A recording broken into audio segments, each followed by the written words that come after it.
नमस्कार. आजच्या या विशेष माहितीत आपलं सर्वांचं स्वागत आहे. फाउंडेशन फर्स्ट म्हणजेच पाया भक्कम हवा हा नियम फक्त इमारतींनाच नाही तर शेतीलाही तेवढाच लागू होतो. ऊसासारख्या पिकाचं भरघोस उत्पादन हे वर दिसणाऱ्या पानांवर नाही तर जमिनीच्या आत चालणाऱ्या खोल मशागतीवर अवलंबून असतं. चला तर मग ऊसाच्या जमिनीची तयारी आणि नांगरणी या मागचं नेमकं विज्ञान काय आहे हे आज आपण सविस्तर समजून घेऊया. चला तर मग या विषयात थेट उडी घेऊया. तुम्हाला माहितीये का, ऊसाची मुळं जमिनीत नैसर्गिकरित्या तब्बल 3 ते 4 मीटर खोल जाऊ शकतात. बापरे, पण त्यासाठी त्यांना रस्ता तर मोकळा मिळाला हवा ना. ऊस हे पीक जमिनीत अनेक महिने, अगदी वर्षभर किंवा त्याहून अधिक काळ राहतं. त्यामुळे इतका काळ जमिनीत तग धरून राहायचं असेल आणि वेगाने वाढायचं असेल तर या पिकाच्या मुळांना एका अतिशय भक्कम आधाराची गरज असते. आणि हा मजबूत आधार फक्त आणि फक्त एकाच गोष्टीतून मिळतो, तो म्हणजे खोल नांगरणी. आज आपण कोणकोणते मुद्दे पाहणार आहोत ते थोडक्यात पाहूया. 1. ऊसाला खोल नांगरणीची गरज का आहे. 2. नांगरणीचे 3 मुख्य टप्पे. 3. रोटावेटरचा वापर आणि त्याबाबतचा एक मोठा इशारा. 4. लागवडीपूर्वीची महत्त्वाची पूर्वतयारी. 5. जमिनीच्या प्रकारानुसार नांगरणीत करायचे बदल. आणि 6. शेतीत हमखास होणाऱ्या पण टाळण्यासारख्या महागड्या चुका. तर आपला पहिला विभाग आहे, ऊसाला खोल नांगरणी नक्की का आवश्यक आहे. आपण एखाद्या गगनचुंबी इमारतीचा विचार करूया. तिचा पाया जितका खोल आणि मजबूत असतो तितकीच ती भक्कम उभी राहते, बरोबर. ऊसाचंही अगदी तसंच आहे. पायाच कच्चा असेल तर पीक वर कितीही वाढलं तरी ते कमकुवतच राहणार. खोल नांगरणी केल्यामुळे जमिनीत हवा मस्त खेळती राहते. याचा थेट फायदा म्हणजे मुळं अधिक खोलवर जातात आणि पाण्याचा निचरा एकदम उत्तम होतो. शिवाय जुनं तण आणि किडींचा त्रासही खूप कमी होतो. मुळं खोल गेल्यामुळे आपण जे खत देतो त्याचा पुरेपूर वापर पीक करू शकतं. थोडक्यात सांगायचं तर या सगळ्यामुळे पिकाची दुष्काळातही तग धरण्याची ताकद वाढते आणि साहजिकच एकूण उत्पादनात लक्षणीय वाढ होते. आता वळूया दुसऱ्या विभागाकडे, जमिनीच्या मशागतीचे 3 मुख्य टप्पे. हे बघा, मशागत म्हणजे जशी वाटली तशी करण्याची गोष्ट नाही. हे एखाद्या परफेक्ट रेसिपीसारखं आहे. क्रम चुकला की सगळा बेत फसला. सर्वात आधी येते खोल नांगरणी. हे सर्वात कष्टाचं आणि महत्त्वाचं काम आहे. त्यानंतर येते कुळवणी म्हणजे ढेकळं फोडण्याचं काम. हे सलग 2 ते 3 वेळा करून जमीन मस्त सपाट आणि भुसभुशीत करावी लागते. आणि सगळ्यात शेवटी येतो रोटावेटर, एक हलकासा फिनिशिंग टच देण्यासाठी. इथे गोष्ट कायम लक्षात ठेवा बरं का, रोटावेटर हा अगदी शेवटचा टप्पा आहे. तो सुरुवातीला अजिबात वापरायचा नाही. आता इथला सर्वात महत्त्वाचा मुद्दा असा आहे की एप्रिल आणि मे महिन्याच्या कडक उन्हाळ्यात नांगरणी करताना ती 1 ते 1.5 फूट खोल असणं अत्यंत गरजेचं आहे. होय, 1 ते 1.5 फूट, यामध्ये कोणतीही तडजोड चालणार नाही. जमिनीचा कठीण थर फोडण्यासाठी ही खोली गाठणं अनिवार्यच आहे. यासाठी सबसॉइलर, रिव्हर्सिबल प्लाव किंवा ट्रॅक्टर नांगराचा वापर नक्कीच फायदेशीर ठरतो. आपला तिसरा विभाग थोडा गंभीर आहे, रोटावेटरचा इशारा.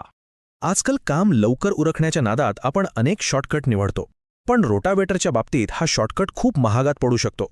वरवर पाहता असं वाटतं की चला रोटावेटर फिरवला की वरची माती छान भुसभुशीत होते आणि कामही पटकन होते. पण यामागे एक भयंकर छुपा धोका आहे. वारंवार रोटावेटर वापरल्यास जमिनीखाली एक असा कडक थर तयार होतो जो अक्षरशः सिमेंटच्या रस्त्यासारखा कठीण असतो. त्यामुळे हे पक्क लक्षात ठेवा, रोटावेटर हा खोल नांगरणीला कधीच पर्याय होऊ शकत नाही. ही तात्पुरती मलमपट्टी जमिनीचं आणि पर्यायानं आपल्या पिकाचं कायमस्वरूपी नुकसान करते. चौथा विभाग आहे लागवडीपूर्वीची महत्त्वाची चेकलिस्ट. जड यंत्रांचं काम झाल्यावर आणि प्रत्यक्षात बेणं जमिनीत लावण्यापूर्वी काही गोष्टी अजिबात टाळता येत नाहीत. आता हा आकडा बघा, 8 ते 10. ऊसाच्या लागवडीपूर्वी एकरी 8 ते 10 टन शेणखत जमिनीत मिसळणं ही कोणतीही साधीसुधी गोष्ट नाहीये. हा एक गेम चेंजर टप्पा आहे.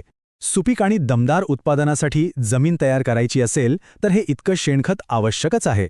याशिवाय जमिनीला तो जिवंतपणा आणि आवश्यक सेंद्रिय कर्ब मिळतच नाही. आणि त्यानंतर येतो हा दुसरा महत्त्वाचा आकडा, 4.5 ते 5. हे सऱ्यांमधलं अंतर आहे, तेही फुटांमध्ये. पाण्याचा उत्तम निचरा आणि पिकाची एकसमान वाढ हवी असेल तर सऱ्यांमध्ये 4.5 ते 5 फूट अंतर असणं हे एक असं शास्त्र आहे ज्याला पर्याय नाही. या योग्य अंतरामुळेच पिकाच्या प्रत्येक पानाला पुरेसा सूर्यप्रकाश आणि मोकळी हवा मिळते. 5वा विभाग, जमिनीच्या प्रकारानुसार मशागतीत करायचे बदल. कृषी विज्ञान हे काही एकाच साच्यात बसणारं शास्त्र नाहीये.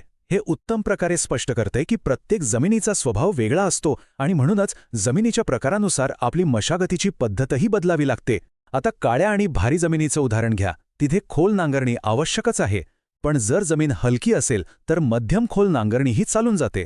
समजा जमीन खूपच कडक असेल तर मात्र सबसॉयलरचा वापर करणं सर्वात जास्त फायदेशीर ठरतं. आणि जर जमीन पाणथळ असेल तर पाण्याचा निचरा होण्यासाठी उंच सऱ्या पाडणं हे सगळ्यात महत्त्वाचं ठरतं.